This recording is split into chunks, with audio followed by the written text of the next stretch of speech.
In the 80s, my father inherited a fortune. In today's money, what he inherited would be worth more than $20 million.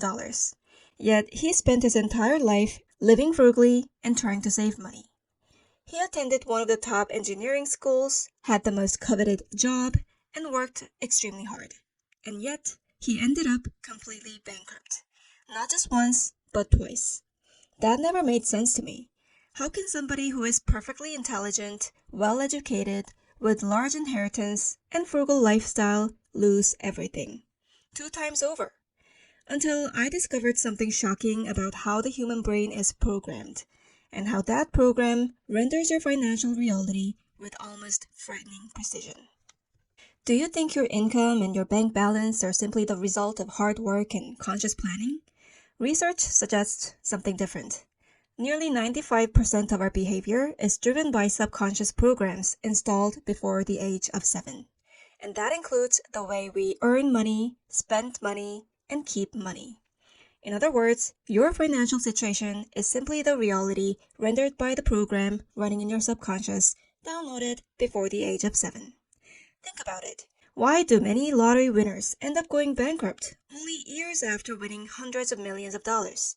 Why do people say, even if we took all the money in the world and redistributed it equally to everyone on the planet, within a generation, most of that wealth would likely end up back in the hands of a small percentage of people? People often say, it's hard to break the cycle. But what if the cycle isn't random at all? What if it's simply the result of invisible programs installed early in life? And if that's true, does it mean we're stuck with them forever? Fortunately, no. But before explaining how to access and change these programs, let me show you what I discovered through my father's life. My father was born in South Korea in the 1950s. It was a poor country at the time. But my grandfather was a wealthy industrialist and a merchant in a rapidly developing nation. He owned factories as well as wholesale businesses and employed dozens of workers. Both of my grandparents had a modest beginning, but they achieved a rapid success. As their business grew, my father, being the youngest, was raised mostly by a nanny. Years later, my father went to one of the top engineering schools in the country. He later got a job at Hyundai, one of the highest paying companies in Korea at the time. My four uncles inherited businesses and properties from my grandfather and remained wealthy throughout their lives. And when I was young, my father was also wealthy from the inheritance. He had a factory inherited from my grandfather. He also had a high-rise commercial building in the downtown with banks and securities firms as tenants. My first 10 years of life were comfortable, but when I was 11, everything collapsed. In 1997, Korea was hit by the Asian financial crisis, what many Koreans still call the IMF crisis. A few years before the breakout, my father quit his engineering job and had used leverage to start his own business. When the economy collapsed, the business failed and he lost all the collateral: our vacation house, his factory, and his commercial building. All gone. But my grandfather bailed him out. He not only bailed him out, but gave us money to start over, and thanks to his help, we immigrated to the United States in 2001. Within several years in the States, my father started another business in real estate development with the money my grandfather gave him. But in 2008, during the subprime mortgage crisis, his properties went underwater and he had to file for a second bankruptcy. Yet my father had something very unusual. Yes, he had a wealthy father, which meant he was given another opportunity. My grandfather bailed him out yet again and helped us financially. By that time, I was in my 20s, an adult.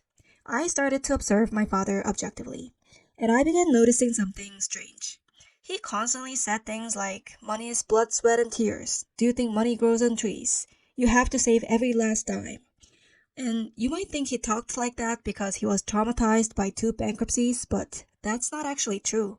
According to my mother, even when I was an infant, he would constantly pressure her not to spend money on the baby and save as much as possible while the child was still young because elementary school would cost a fortune. And when I entered the elementary school, he would say the same thing again, that we need to save even more because middle and high school would cost a fortune. His scarcity mindset and fear towards money was present long before his first bankruptcy. And he threatened us not to spend, to be careful just like him, to be fearful of the money. But at the same time, his four older brothers and a sister, who inherited the same amount of money, lived completely different lives. They didn't work hard. In fact, none of them worked. They just lived off of the passive income from their inheritance. They spent freely, had lavish lifestyle. They enjoyed life. When I was young, I used to complain to my dad that all of my cousins are traveling the world and driving fast cars when I'm not even allowed to eat fancy desserts. I knew they weren't necessarily better off than us, and my dad would say, if you spend money like that, you'll end up penniless. If you spend like that, money can disappear in a flash. You'll see. But you know what? All of my four uncles and aunt are in their 80s now and are still wealthy. They also pass their wealth to their children. Meanwhile, my father, who was the most successful academically, who not only had a job but also worked the hardest, who saved the most, who worried about the money the most, lost it all. The only person who ended up with nothing, the only person whose money disappeared in a flash, many times over, was my father, just like he feared all the time. That contradiction, as well as resentment towards my father, haunted me for decades.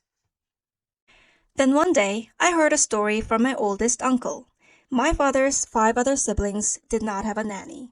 But my father, the youngest, had to have one as their family business grew and grew.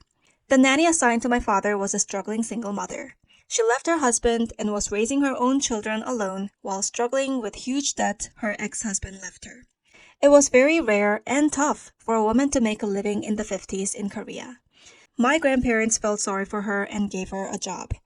According to my oldest uncle, my grandmother would give the nanny pocket money for things like snacks or toys for my father. This was 50s in Korea, no such thing as credit cards back then. But the nanny often kept the money for herself. Whenever the baby asked for candies or toys, she would scold him harshly to shut him up and hide what's going on from his parents. Eventually, when my father was around 6 years old, my grandmother found out about it and confronted her. The nanny was cornered. She stole a large amount of cash from my grandfather's store and ran away. When I heard the story from my uncle, I thought it was just another funny childish story. But years later, when I started to dig deep into the subconscious and its programming, everything finally started to make sense. On the surface, my father looked like the last person who would end up poor. He inherited millions, he was academically talented, he had a high-paying job, he was disciplined, he was extremely careful with money, so much so that he was willing to sacrifice almost everything in order to protect his money. And he did, at all cost. His wife and kids resented him for that. He didn't care. But underneath all of that, there was a belief that money was extremely hard to obtain, and fear that it could disappear at any moment. And that belief shaped every financial decision he made for the rest of his life and rendered that exact financial reality for him. No matter how much money my grandfather gave him, no matter how many times he was bailed out of financial trouble, his money always disappeared again in a flash, just like he feared. It wasn't intelligence, it wasn't fate, it was program. That desperate and struggling single mother's program was still alive in him decades later, dictating financial reality while all of his other siblings inherited their self-made millionaire parents' money program. And the scary part was this. Even though I had resented my father for such a long time, I also unknowingly inherited the same program from him. Modern neuroscience explains why this happens. During the first 7 years of life, the brain operates mostly in theta brainwave states. This is measured, and this is the same brainwave state seen during hypnosis or meditation. Children in this state don't analyze the world logically. They just absorb it. This is why children can play pretend. In their minds, a cheap costume becomes a princess dress. A simple stick becomes a sword. Imagination feels completely real. And when the brain is this receptive and impressionable, download occurs. Before the conscious mind develops, children must learn how the world works. And they do this through observation. They watch their parents, their primary caregivers. They learn how to handle money, how to handle relationships, how to handle stress, how to handle people, behaviors, emotions, beliefs, all downloaded without a filter. In fact, the Jesuits have said for centuries, "Give me a child for the first 7 years, and I will show you the man." They understood what the neuroscience now confirms. The first 7 years are the programmable years. If most of our behavior is controlled by program installed before the age of 7, does that mean we're stuck with them forever? Personally, I couldn't accept that. In my 30s, it became apparent that the program I had downloaded from my father was ruining my financial life. I was desperate. I had to find a way to delete the program and install a new one. So I started searching, studying, experimenting with trial and error. And eventually, I discovered a series of techniques that works. The secret is entering the programmable state, the theta brainwave state, to access and rewrite the code. I'll share this in another video.